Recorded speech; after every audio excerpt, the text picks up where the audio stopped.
Salut les popons et bienvenue à cette nouvelle vidéo. Ça fait vraiment longtemps que je n'ai plus posté des vidéos et c'était indépendant de ma volonté car j'étais un peu trop pris.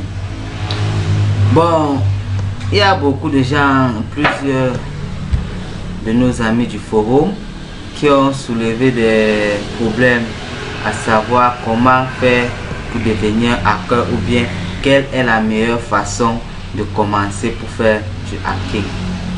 Pour cela, c'est pour eux que j'ai fait cette vidéo et dans cette vidéo, donc, je vais vous présenter, comme j'ai répondu dans le forum, ici pour devenir un hacker ou bien pour faire du ethical hacking, parce que c'est celui que je vous conseille. Il faut d'abord connaître les types de vulnérabilité. Une fois qu'on connaît les types de vulnérabilité, on doit connaître les étapes du hacking et à chaque étape maintenant les outils. Et une fois que vous allez donc connaître ceci, chacun aura donc la possibilité de choisir parmi les différents outils l'outil qu'il trouve le mieux adapté pour ses besoins. C'est-à-dire qu'il manipule facilement, soit l'attaque est rapide ou bien je sais pas trop, mais sinon en allant sur Google pour faire une comparaison de ces outils, vous allez vous rendre compte des avantages et des inconvénients de chaque outil. Ici donc, nous allons commencer par vous dire ce que c'est qu'un hacker, les types de hackers, les motivations d'un hacker, les différentes étapes du hacking.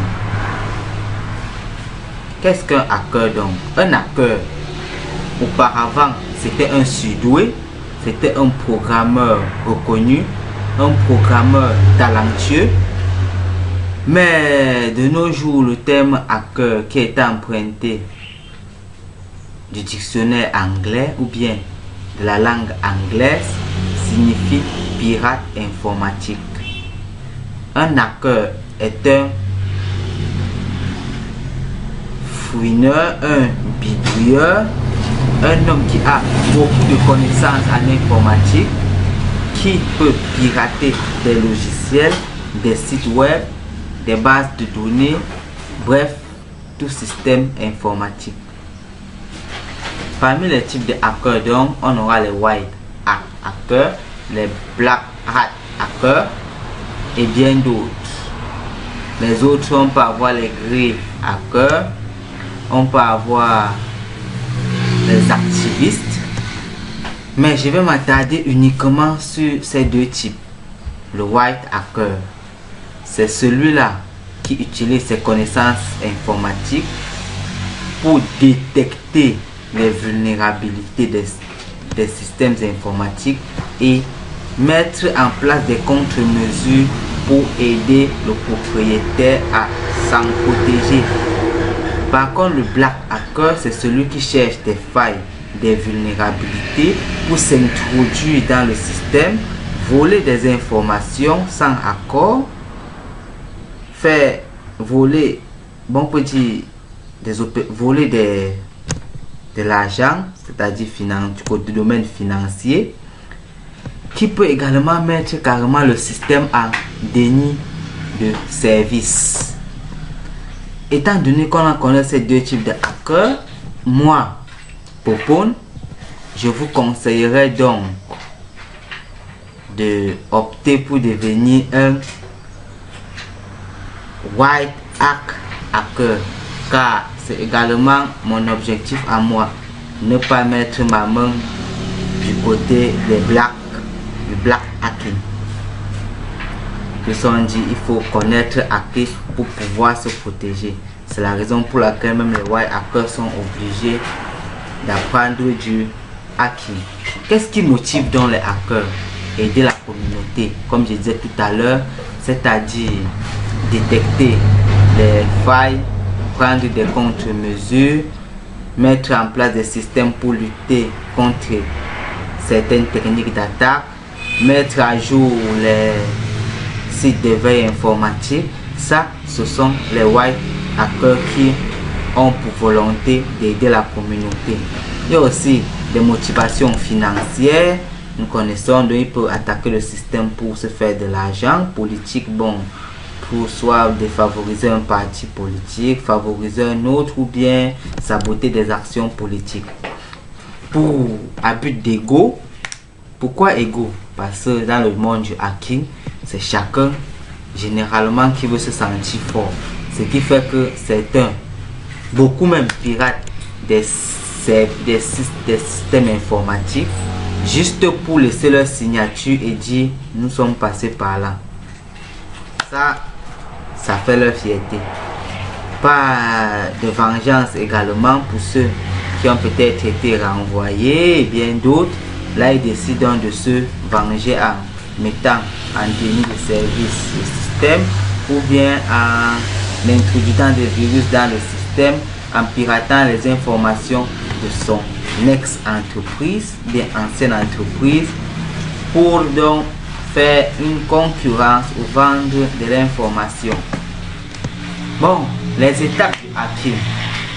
On commence généralement le hacking par une reconnaissance passive, ensuite reconnaissance active. Une fois qu'on connaît le système, on passe donc au gain d'accès. Une fois qu'on a l'accès, on maintient cet accès, on augmente nos privilèges et on efface des traces, bien sûr. Tout bon hacker doit toujours penser à effacer des traces pour éviter de se faire repérer. Reconnaissance passive, qu'est-ce que c'est? C'est de prendre des informations sur ta cible sans attaquer le système. Par exemple, par social engineering, Kevin Mitnick nous l'a bien présenté dans son livre et je pense que vous devrez faire un tour pour regarder le livre de Kevin Mitnick, Art of Deception.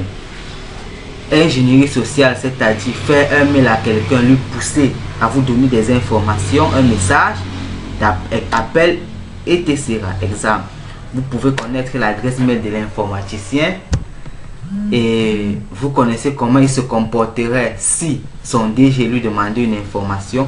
Vous vous faites donc passer pour son DG et vous lui demandez cette information et il vous la donne sans savoir. Ça, c'est un exemple de social engineering. Donc ici, chacun utilise, je peux dire quoi, sa réflexion personnelle, sa sagesse pour pouvoir dominer l'autre et le pousser à nous donner des informations. Pas des reconnaissances actives, c'est-à-dire on teste le système, on récupère le nom de domaine, les adresses IP, les adresses mail du système, on scanne les ports ouverts, on détecte tous les services qui tournent autour de ce réseau ou bien ainsi de suite. On peut utiliser donc des outils comme Nmap, Maltego, Nycto. Et je vous montrerai à quoi ressemblent ces outils tout à l'heure, mais je ne vais pas les utiliser parce que notre vidéo sera très longue et chacun de vous en commentaire peut donc me demander ce qu'il souhaiterait avoir dans les prochaines vidéos et je vous ferai avec plaisir. Une fois qu'on a fait la reconnaissance, on fait du gain d'accès. Là, on attaque le système proprement dit. On cherche à entrer dans le système pour avoir des droits, des mots de passe, pour se comporter comme étant le propriétaire du système.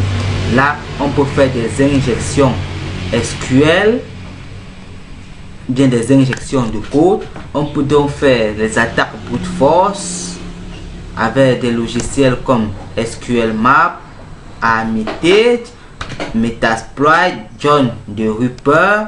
Donc il y a plein de logiciels pour avoir gain d'accès. Une fois qu'on a accès, il ne faut pas prendre. En principe, il faut maintenir l'accès. Ça, c'est le comportement. Une fois que tu maintiens l'accès en faisant quoi? En installant un backdoor, c'est-à-dire une porte dérobée. C'est comme si vous réussissez à entrer dans un palais et ensuite vous mettez un contreplaqué au mur. Vous faites juste qu'on est sûr que c'est le mur, pourtant c'est votre contreplaqué que vous venez pousser, vous entrez. Ainsi ne se rendront pas compte et à chaque fois vous pourrez entrer dans le système. Vous pouvez utiliser les applications comme Backdoor F les BD Proxy, WIS, Velit et bien d'autres. Et surtout, n'oubliez pas de nettoyer le système, car tout bon hacker, pour rendre nerveux l'administrateur du système ou bien le contrôleur, il efface toutes les traces. Ainsi, tout le monde peut remarquer le dégât, mais on ne saura pas qui a fait le dégât, ni par où la personne est passée pour faire le dégât. Donc du coup, ça rend perplexe l'administrateur et les propriétaires du site. Pourquoi je vous montre tout ça? On dit souvent, il faut connaître, attaquer pour mieux se préserver. Ça vous permet de connaître le processus utilisé par les hackers pour mener des attaques. Ainsi donc, vous pouvez utiliser ce même processus pour faire des tests de pénétration à votre système informatique. Voyons donc cet outil que j'aime beaucoup et que je tiens à féliciter vraiment ceux qui l'ont développé et qui l'ont mis sur place, car je peux dire comporte carrément la majorité des outils d'attaque ou de hacking. Cet outil s'appelle Kali Linux. Chacun peut l'avoir sur le site de kali.org. Il est totalement gratuit, libre, comme on peut savoir. Il fait partie de la famille Debian, qui sont des open source. On peut donc voir là, comme je vous disais tout à l'heure, les outils d'analyse des vulnérabilités comme les Nikto, les Nmap pour le scan de port. On peut voir les recherches d'informations. Le lien que j'utilise le plus ici, c'est Maltego, et je vous ferai bien sûr volontiers une vidéo sur Maltego. Il y a l'attaque des mots de passe par brute force, Johnny, John the Ripper, word par word list, donc c'est-à-dire par dictionnaire. Vous avez un dictionnaire de mots de passe que vous pouvez utiliser. L'attaque des réseaux sans fil, des mots de passe WPA, WPA2 et bien d'autres. Celui que j'ai déjà eu à utiliser à plusieurs reprises, c'est Aircraft NG. Bon, là nous avons également le maintien d'accès, comme je disais tout à l'heure, parce qu'une fois entré, il faut installer une porte dérobée. Voilà donc les backdoor F, les proxy chain, les power exploit. Chacun peut installer Kali Linux, télécharger la documentation de l'outil et s'exercer. C'est comme ça donc qu'on apprend à devenir un bon hacker, maîtriser un outil, maîtriser les techniques d'attaque. Le social engineering de Kevin Mitnick, parce que chaque fois que je parle du social engineering, je pense à Kevin Mitnick, parce que lui il a eu une réputation comme étant l'un des meilleurs hackers du monde, mais cependant lui-même reconnaît qu'il n'avait pas fait grand chose. Il n'avait que fait du social engineering et on lui a donné les accès et il est parti. Bon, j'espère que cette vidéo aura aidé beaucoup à avoir une idée globale sur du hacking et savoir par quel outil ou bien quel système ils peuvent utiliser pour pouvoir commencer à s'entraîner et avoir plusieurs outils à leur disposition. Bon, je vous remercie d'avoir suivi cette vidéo. N'oubliez pas de mettre des pouces bleus en bas, aimez ma vidéo, faites des commentaires, des suggestions et aussi proposez-moi des sujets que vous voulez qu'on traite. Merci et bon, comme je fais ici le week-end, je vous dirai bon week-end à tous.